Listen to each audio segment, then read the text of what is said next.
Here we are in Project Cars 2 once again. We're going to load up the Caterham 620R. That's very popular and very loved in a lot of sims. Loved in Project Cars 2 by a lot.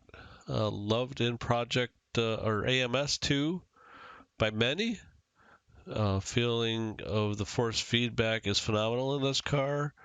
We're going to check load in a livery here. I guess we'll go with livery number 1. Select that. We're going to select a different track than usual. Let's go with the beloved Oulton Park. Always a clear sunny day in Oulton Park. Always a clear day in sim racing in beautiful Great Britain. I have the AMS2 setup loaded in as close as I can to match that in Project Cars 2, which leaves the back end a little bit loose and a little bit more playful.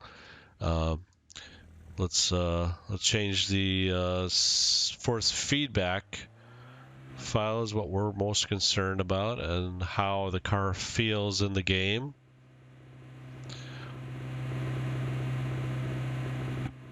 Project Cars has a lot of great tracks, a lot of beautiful graphics, lovely cars, lovely real cars.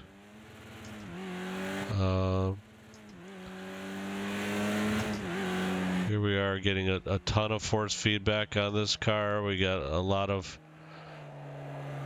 feel on the front end, on understeer, and the wheel catching. We have a lot of surface feedback.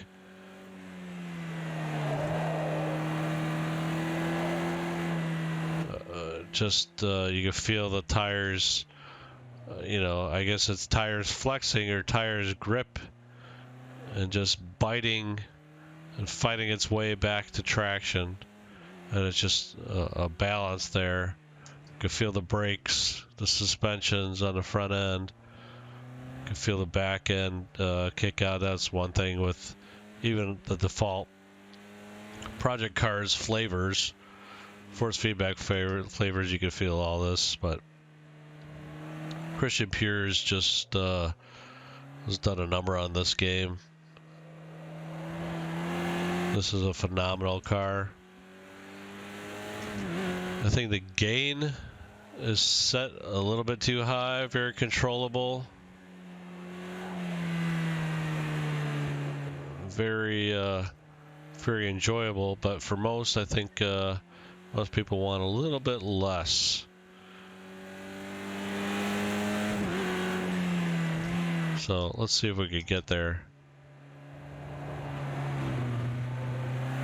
And you can see that the wheel is just guiding me in the direction that the car wants to go to correct itself. So let's go back to options, controls, force feedback. Let's change the volume down to 20, maybe 18. Leave the tone the same. Effects, probably down to 20. I don't think it needs anything more. It's giving us a lot of information here. I think that'll be a great setup for most people. It's not a high downforce car, so you shouldn't have to fight it. You should just be able to feel what the car is doing.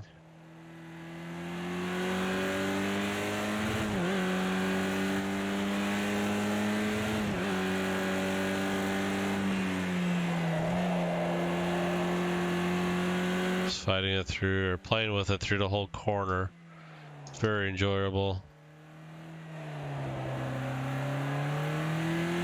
I'm not trying for a land speed record. I'm just going for force feedback and trying to relay everything I'm feeling, or show everything I'm feeling.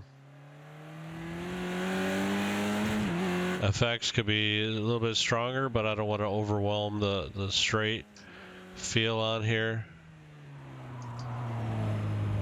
I can feel the curb ever so slightly. You could adjust that and feel it very as strong as you'd like.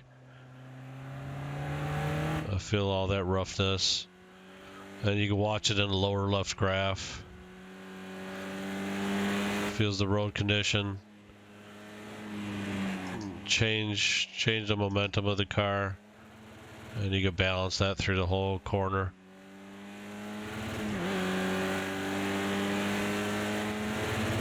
Feel all the dips in the road. It's quite magical, actually.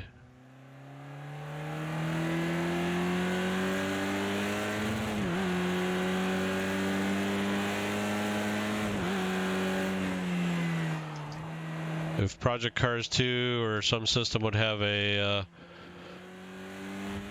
way of creating presets per car on force feedback, this game would be magical. But that's what I am here for. Hopefully, you guys agree with my taste in force feedback, and maybe a developer or Project Cars 2 or 3 will become just as magical.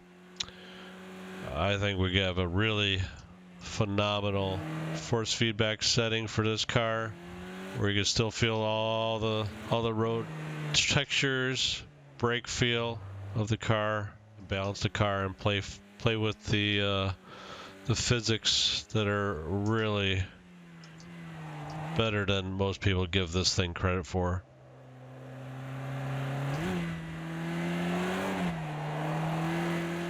Balance that thing on its slight edge.